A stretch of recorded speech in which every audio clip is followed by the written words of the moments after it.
Yeah, Leah is a woman that has worked for my son, my grandson, doing makeup on these people, and she does a lot of stuff now for Hollywood, first big movies, you know, and runs the whole makeup department for some of these things.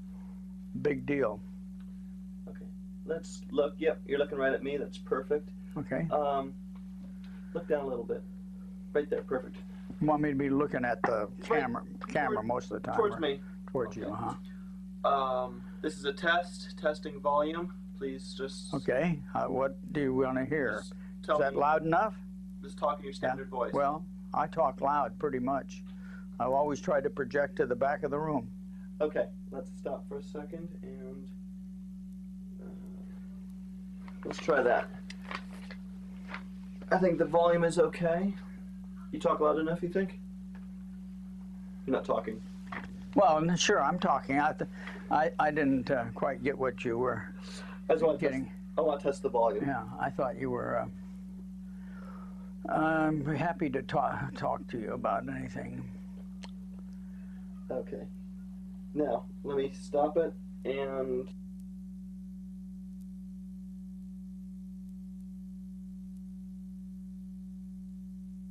with it. I keep thinking I'm not doing enough here. I'm just pushing a button. Okay. We're recording now. My name is Paul Lewis. Another in the Rose Float alumni interviews. Today is January 25th. And, sir, your name? Robert Kennedy. And what was your involvement at Cal Poly? What was my involvement? Well, when you retired. When I retired, I was president. How many years were you at Cal Poly? I was 39 years. I started in 1940 and I retired in 1979. And when you started at Cal Poly, what was your first job there? Well, I was the only journalism teacher, and so I was the head of the department. And I also was the I used to say public relations man, but probably it was the publicity man because that was about all that we were concerned about. And I handled student publications and all official publications like the catalog and I was advisor for the yearbook and for the school newspaper. A few little chores like that. How did you find out about Cal Poly? Well, I was had been working in the newspaper business in San Diego and then in advertising and public relations and the placement office at San Diego State, where I had graduated in 1938, called me and said they had an announcement for a job at this place in San Luis Obispo, and if I was interested, they would be happy to send me things, and in fact said that when they had inquired of the various deans on the campus if there was anybody that might be qualified for the job, that a couple of the deans had given them my name, and so that's why they were contacting me. So that was because I had been active on campus at that time in publications, and had been the editor of a yearbook and worked on the editorial page of the newspaper and was president of the senior class and I handled publicity as a paid publicity man for San Diego State in my last year. Now, have you ever been to San Luis Obispo before you came here for a job? Once with my parents when I was much younger. We were traveling between Los Angeles and San Francisco, and we stopped for lunch in the place that I later recognized as what was called the Tower Cafe. That was the only time, and I really didn't know much about it. What year was that? Well, that was probably in the 20s, in the early 20s, maybe, well, late 20s. We didn't come to California from Portland, Oregon until 1923, and so sometime between 1923 and 1930, my folks were making a trip, and that's when it was. So I was probably 10 or 12 years old at the most. You were born in Portland? Portland, Oregon. Did you ever buy suits at Needleman Brothers? At Needleman's? Well, and I don't know about that, but my mother worked at Myron Frank's department store, and that's basically where most of our things came from. Needleman's was my family. Uh-huh. When you came to Cal Poly, what was the school like? Well, it was very small. They had fewer than 700 students, and the town of San Luis Obispo had a population of about 8,000. And they still had in downtown San Luis Obispo street lights that were gasoline lights. And they had a young man on a bicycle that rode around at night as it turned into evening, and he lighted each lamp with a light for the purpose of getting the lights on. They couldn't flip a switch and turn on all the lights. They had to have it hand. It was a strictly hand operation. So you might say that people who say, well, we're looking for the good old days, they don't know what the good old days were like. Now, when you said you started as journalism, and when did you get into administration of the university? How did that happen? Well, I suppose it would be because I was involved in the public relations. That public relations activity meant that I was in direct contact continuously with Julia McPhee, who was the president. And Julia McPhee was also the chief of the Bureau of Agricultural Education.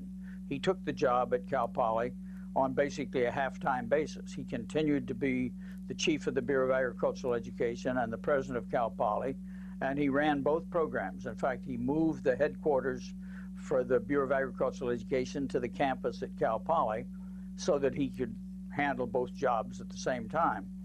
And so because his interest in Cal Poly was because of its agricultural program, and he wanted to improve it, and he wanted to expand it, and he wanted more money for it, he wanted more students. To get more students, you needed publicity, and you needed good public relations. And so I was in what you would say very direct communications with the president, which normally, let's say, a faculty member wouldn't have had that kind of daily contact. And everything I wrote at the beginning had to be kind of cleared by Julian McPhee. He wanted to make sure that it said what he wanted it to say about the institution. So it was that process that brought me into direct connection with the administration of the institution. Now, when you started doing publicity for the school, when you were head of the journalism department, was he still in Sacramento? No, he was here. He'd already moved his headquarters to San Luis Obispo, and had brought with him a number of his people who they were called regional supervisors. And one of those regional supervisors was George Cooper. And George Cooper had been an ex-newspaper man and had handled the public relations for the Bureau of Agricultural Education. And he'd brought him to the campus. And in fact, it was George Cooper with whom I had the first contact when there was a interview for the job. In other words, I was told after I applied for the job to go to Los Angeles to the State Department building and meet with a man by the name of George Cooper, which I did. In fact, I went in my Model A Ford from San Diego to San Luis Obispo, to Los Angeles to this State Department job. And with me, I took a man by the name of Ed Thomas, who was a fraternity brother of mine and had been the sports editor of the Aztec in San Diego when I was the editor of the editorial page. And he had also been recommended for the job, and we rode up together and we were both interviewed. And he went into the interview with George Cooper first and came out and said to me very seriously, "Come on, Kennedy, we might as well go home. I got the job, see?" And I said, "Well, since I made the trip, I think I'll wait and go in." When I came out, I said to him, "By the way, Ed, you didn't have a chance." Ed Thomas became the editor of the San Diego Union. A very good job, and one that he probably succeeded at probably better than I did as president of Cal Poly. No, I think you're well regarded at Cal Poly. What year did you become president at Cal Poly? In 1967. Okay. And so when the Rose Parade float started in 49. 49. And you were at that point on campus for 10 years? No, I took a leave of absence in 1948. In fact, it was the first leave with pay that Cal Poly ever gave anybody. Julia McPhee agreed with me that I should get a master's degree, and I sold him on the idea that we should have a major in agricultural journalism. And he liked that idea, and I said that if I went to Stanford University, I could write a dissertation on how to put in a program in agricultural journalism, and he said that's a good idea. And so I got the first, it was called a leave with difference in pay.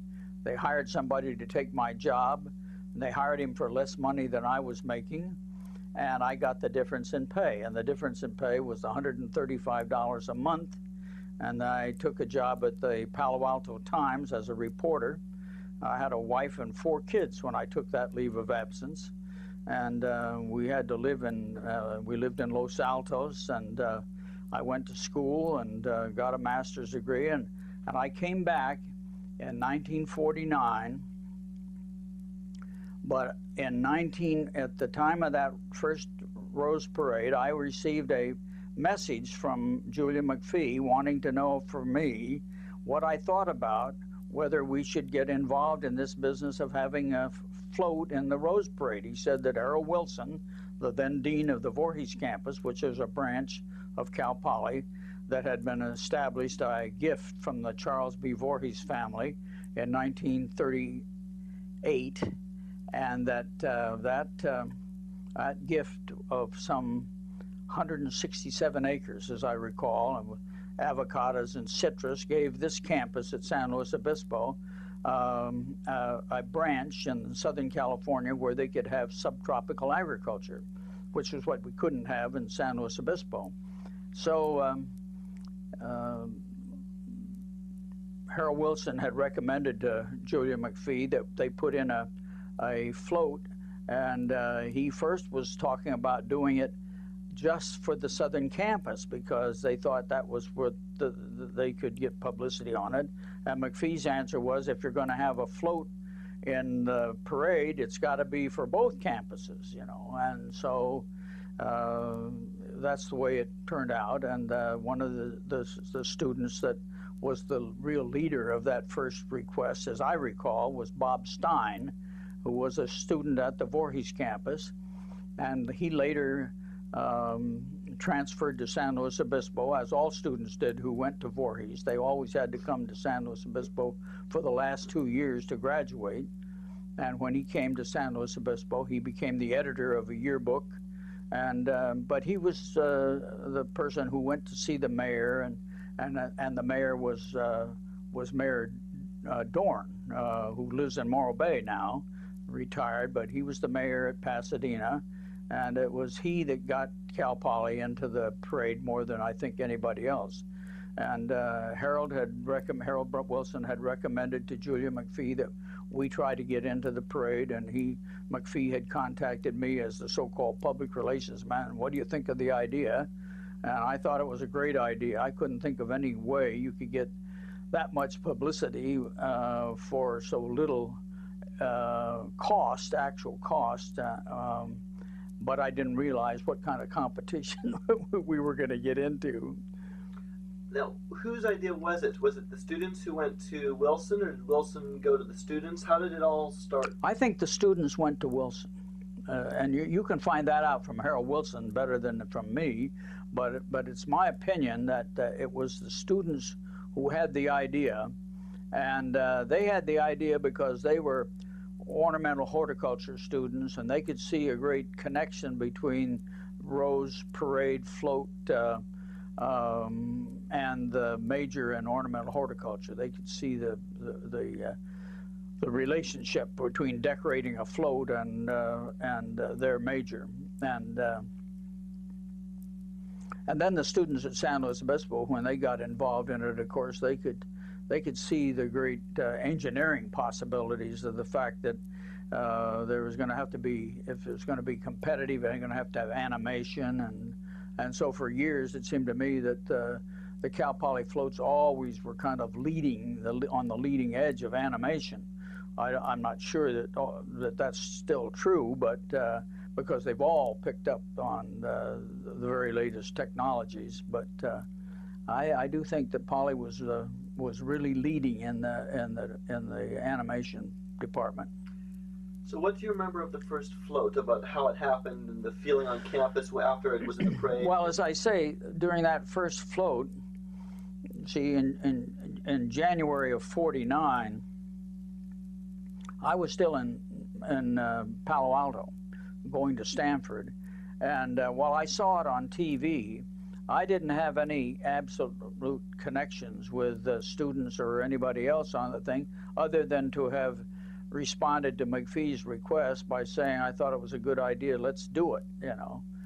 But I would say that my recollections of it in a more direct way was related to subsequent 1950. From 1950 on, I became much more conscious of what they were doing and so on. What do you remember of the first 10 years? I mean, I want to sort of break it down into segments from your moment. So the first 10 years, 1950 is up to 1960. Well, I'd have to say that it seemed to me that what was happening was that they were getting,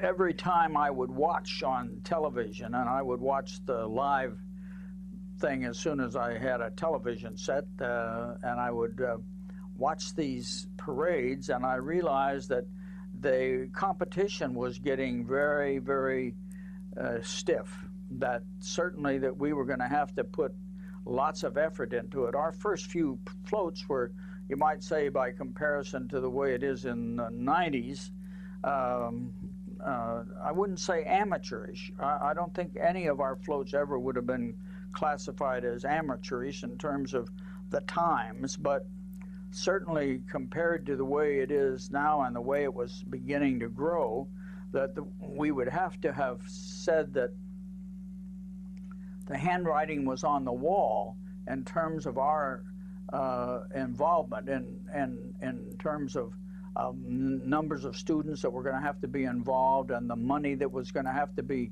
raised in order to be competitive. It seemed to me that that was the biggest impression that I got out of the first 10 years, is that we had, if we were going to stay in this business, we were going to have to continue to be very competitive, and that would mean a lot of extra work for students and faculty, and certainly there's have to be some money raised by the student body in order to be competitive. Did you have any involvement with that? I mean, what was your involvement in those first few years when you were still head of publicity?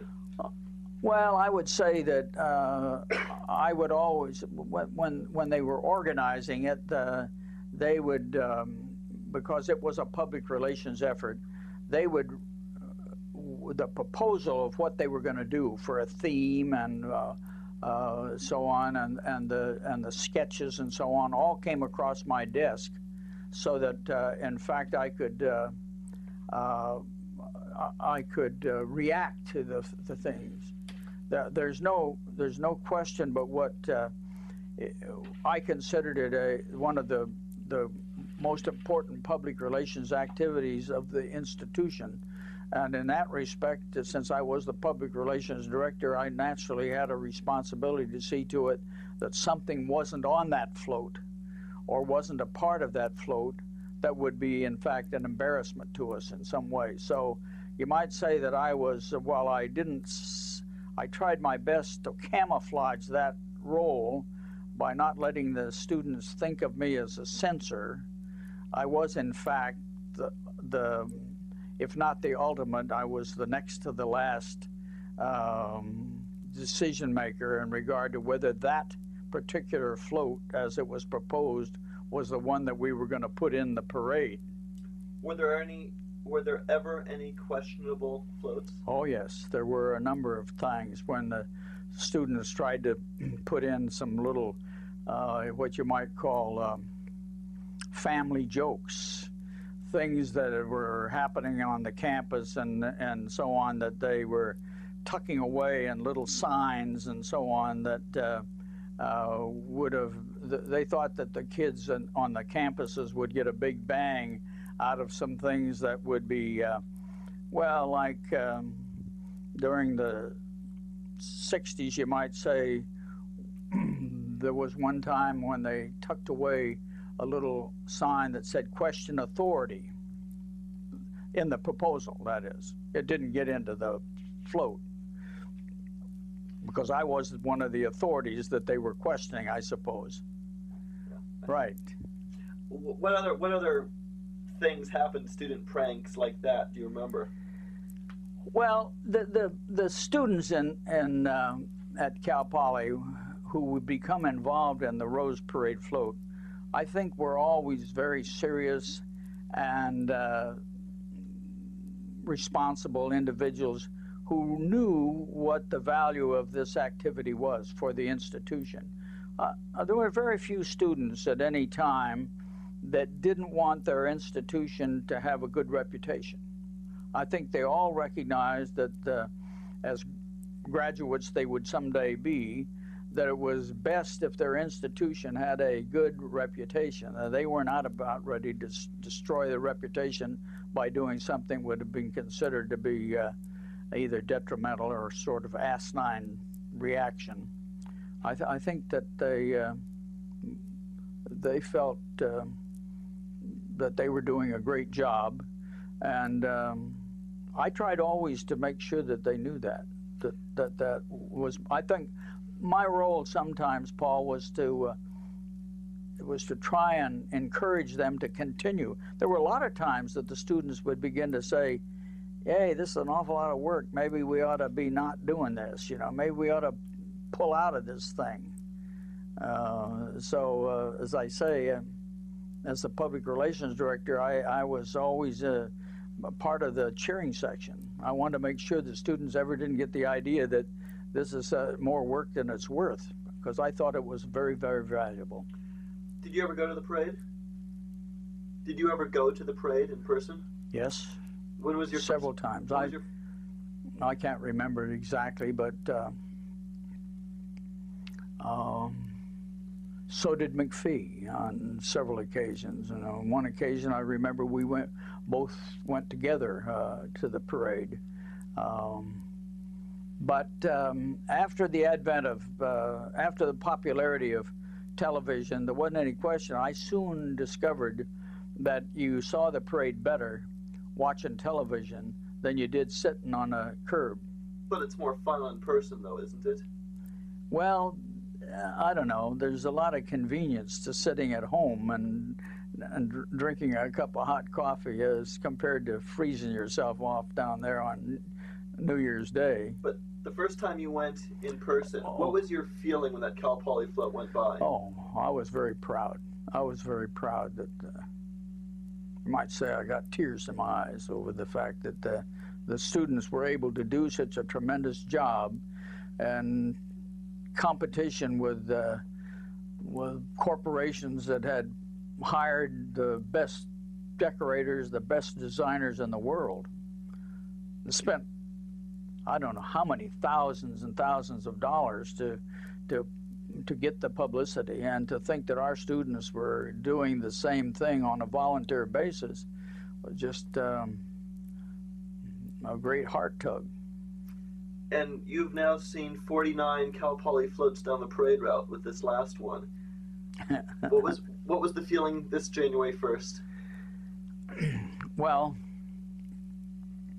I don't know. It just seemed to me that we were in over our heads, to tell you the truth. I just began to think that right at the beginning that we would never be able to keep this up. Because I thought, maybe this whole idea is just because of the enthusiasm of a few people like a Bob Stein and a few people that he was able to get to do it. And I was afraid that the next couple of times around, it would be, well, to tell you the truth, I began to think that Julian McPhee would like it so well that the whole load would fall on me. And that he'd say to me, well, let's have another float in the parade. Now you figure out how to do it. I was awfully happy that the students took it and took it unto themselves to see to it that this, what I think is one of the great traditions of Cal Poly, has been sustained over these many years. And it's due to their effort entirely. I mean, the administration has backed off of it. You know, it doesn't really participate other than to, as I say, be a part of the cheering section. It's one fantastic contribution that the students make to the public relations of the institution. Did you ever think you'd, be seeing Cal Poly's 50th float in the Rose Parade? No. Of course, at 81 years of age, I think that at any time I see a new year come around, I think it's a miracle. You became president in what year again? 67. How did you become president? Did McPhee retire and then? He retired after 33 years. He became president in 1933, and he retired in 1966. 33 years. And in a period of 10 months after he retired, and he was due to retire on the year he did retire, 1966. That is, the trustees had established the fact that any president who was 70 years of age had to retire in the year in which he became 70. McPhee became 70 on February the 7th, 1966. But he became ill in May of that year, and he didn't finish out the year. He anticipated finishing out the fiscal year, that is right up until the end of June. But he actually had to step down. He had cancer, and it was diagnosed in May, and he was very ill, and he only lived approximately a year and a half after that. They appointed Dale Andrews, who had been dean of the college at San Luis Obispo, as the acting president for that first period of 10 months before the trustees made a decision about who should be the permanent president.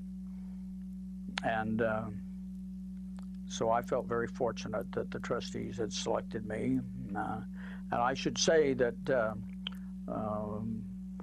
McPhee had promoted me from public relations director to assistant to the president, and then the dean of arts and sciences, and then vice president. I had been vice president for 8 years, and there was only one vice president at that time. I was vice president in charge of operations at both San Luis Obispo and the Cal Poly Southern Campus, both Voorhees and Kellogg campuses. And had come back to San Luis Obispo, and he had many times said to me that he was preparing me to be his successor. And I had laughed at him on a number of occasions and said, well, that's nice, boss, but you aren't the one that's going to decide. You know, it's going to be a board of trustees. And he said, but on the other hand, he says, I've had influence. I picked my successor when I stepped out of the job as chief of the Bureau of Special Education, and he had. That man became Byron McMahon, had been his assistant, and he became the chief of the Bureau. And when he was the state director of vocational education, that is when McPhee was state director of vocational education from 1949 to, well, I guess it was from 1945 to 1949, he had picked Wesley P. Smith, who was his assistant, to be the next director, and he had, we might say, pulled it off. So when he said to me that I was his choice, I had to admit that he'd had a good track record and it was possible. But it was a new board of trustees, included Governor Reagan and the Jess Unruh as the speaker, and there were members. There were 25 people involved in making this decision on the Board of Trustees, and I thought that it's entirely possible that they won't want somebody that has been Julian McPhee's, might say, favorite to have the job. But it worked out, and I was selected, and I appreciated the opportunity, and I think it was a great experience. So you never even applied for the job? They just told you you had been selected, or? Well, that's right. In fact, the way it worked is that I would have to say that several years before McPhee retired, the then Chancellor, Glenn Dumke, the Chancellor of the system, had contacted me and said he was putting together a panel, and by that he meant a list of people who he would present to the Board of Trustees from time to time when there was a vacancy in the system. At that time, there were 17 campuses, later 19, there's some 20 campuses now in the system, and from time to time there were vacancies. In fact, during the 60s, they had trouble. As you well know, there was a lot of turnover. The average length of time that some of these people were present was about 6 months, and then they'd check out. The students were not only questioning authority, but they were actually throwing rocks. So it wasn't always that much of a good thing to be the president of one of those campuses. So at any rate, the Chancellor had put me on this panel, that is a list of potential presidents, and but I had never, as you say, I had never submitted an application and never applied, and that was the way they did it. They would pick candidates themselves from people that they thought might do the job, and they would gather the information they needed from various sources, and that's the way they did it. When you became president of the university, when I became president, it was not a university. Or of the college, I'm sorry. It was a college. It became a university after I was president. So when you became president of the college, you had this somewhat intimate involvement with Rose Parade Club, with the float, the students building the float. Did you maintain that relationship when you were president? No. Well, when you use the word intimate, definitely nothing was very intimate after that. I mean, in other words, you're dealing with people. You've got a dean of students who's working with an activities officer, and the chain of command goes down the line. And so the people who are working with the students on the Rose Parade were advisors, faculty advisors, and people out of the dean of students office and so on. Mine would be, you might say,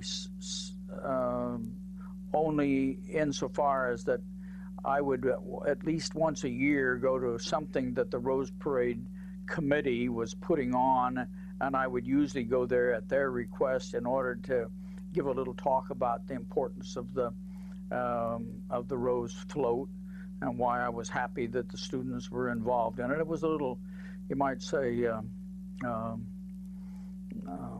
cheerleading. Did you ever take a stroll down to the lab to see what they were working on before the... Sure. A number of times I did that. Well, and particularly when they would oftentimes send up to the president's office a sketch of the proposed design and a description of what they were going to do. And I oftentimes, out of just sheer curiosity, particularly since the San Luis Obispo campus seemed to always draw the kind of complicated animation part of the float. And I don't know whether that was the way it was the last couple of times or not, but that's the way it was for quite a few years. And I was always very curious about how they were going to make these things work. Did you ever ride on a float? Never did.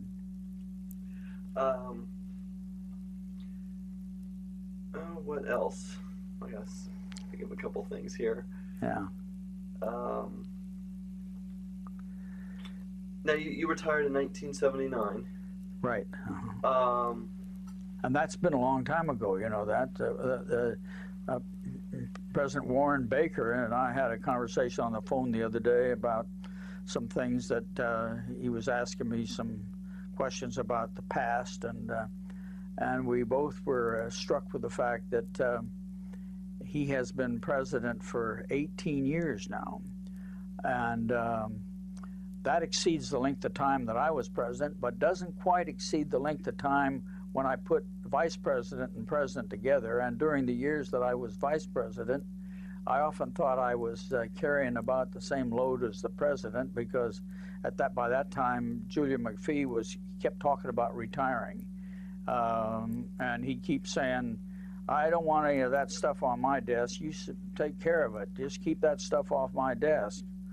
Well, in order to keep things off his desk, you had to approve all kinds of things or disapprove all kinds of things, and that was a harder job, in my opinion, than being president, because every time I disapproved something or approved something, I always went to bed that night wondering, when I report this to the president as a fait accompli, will he stand behind me, or will he be blowing him up about something that he wouldn't have done it that way?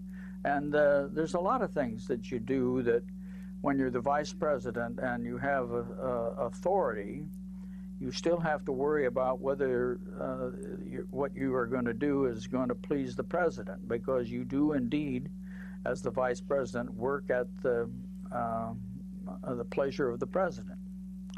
He can't fire you maybe, but he can remove you from that office and reassign you. I could have been sent back to the journalism department at any point.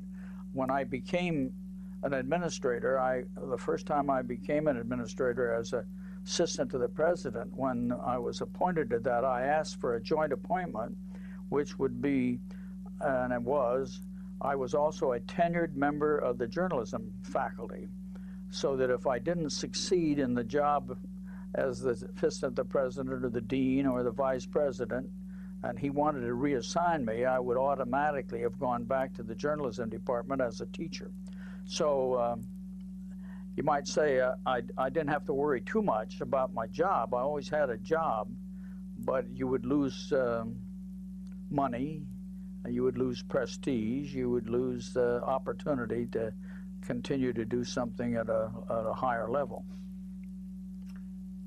Did you ever have to get involved in bailing the students out? Did the students ever manage to get themselves in any trouble that you had to? In connection with the Rose Parade? Yeah. Or in general? Oh, I would say that's pretty hard to pin down. I would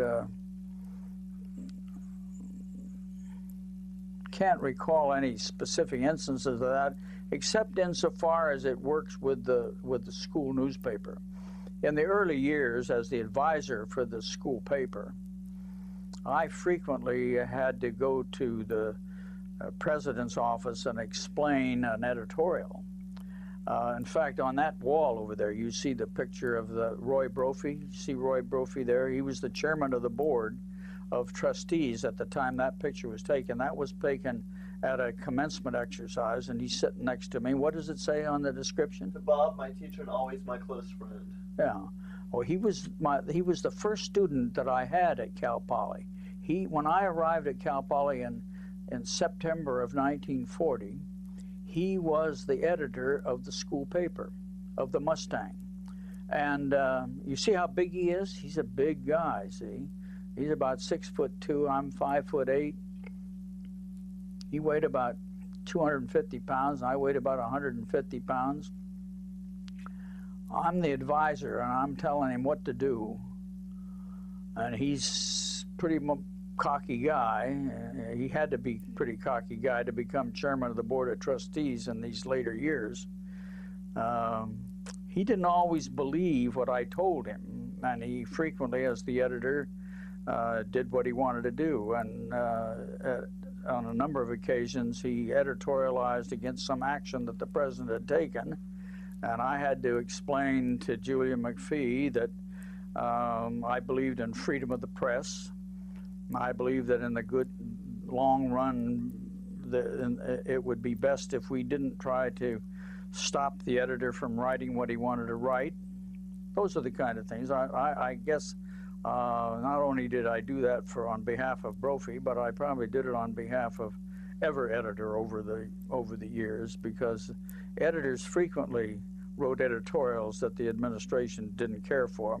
In fact, the other day I was clearing out my files here, and I ran across a whole series of cartoons that a young man who was the cartoonist for the Mustang had done about me, and he had a little letter in it, and he says, "I'm now the cartoonist for the Santa Monica Outlook. I'm doing the kind of job I want to do, and they think I'm a pretty good political cartoonist. And I thank you very much for being such a good subject, and because I practiced on you." And he says, "I've enclosed all the originals of these cartoons that I did on you over the years, and I've got a whole collection of them, and I've thought about having them framed, although they're not very complimentary in terms of the way I look, nor are they complimentary about the things that I did or didn't do." He picked out every little thing that was controversial at the time and had some really neat cartoon about it. But I enjoyed the cartoons.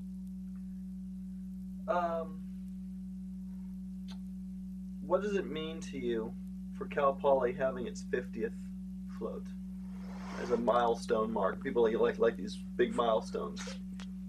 For this Rose Parade float. Well, I think that any time a tradition is maintained for these numbers of years, it's significant. I think that that's important, and I think that it adds to the current crop of students need to know that something that is going on now has been going on for a long time. That's one of the reasons why I was awfully sorry to see it was necessary to eliminate Poly Royal as the kind of an activity that it was. I probably would not have done it the same way that President Baker did. But something had to be done about Poly Royal. There wasn't any question that it had gotten out of hand. But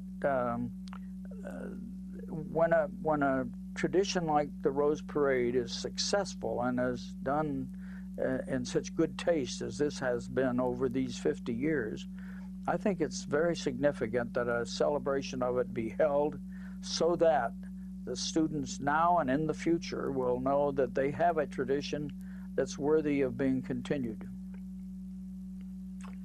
Now, this video is going to be played or edited, and parts of it will be played. Some of it's for our historical records, but parts of this are going to be edited and played at the banquet this next December, which you'll be at probably. Yeah.